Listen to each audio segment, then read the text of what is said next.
Welcome to the Salmon Runs YouTube. Enjoy the video. You begin by picking the right abrasive and getting it stable.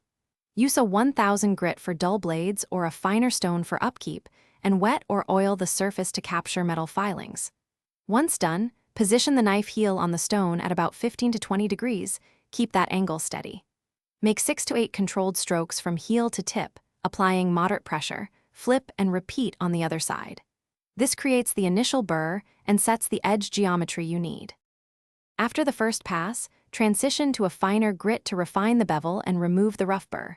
You should alternate strokes side to side with lighter pressure now, because aggressive force can round the edge. Maintain that same 15 to 20 degree angle. Consistency matters more than speed. Count 10 to 20 strokes per side, or use short timed intervals so both sides match.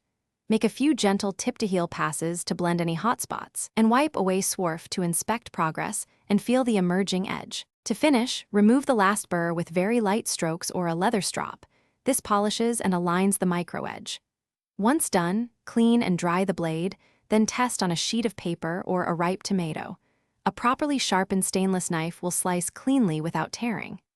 If slicing fails or you notice chips, make sure you didn't change the angle. If necessary, go back to a coarser grit to re-establish the bevel and then re-refine. Keep the blade dry and store safely to preserve the edge. Thanks for watching. Consider subscribing if we helped you.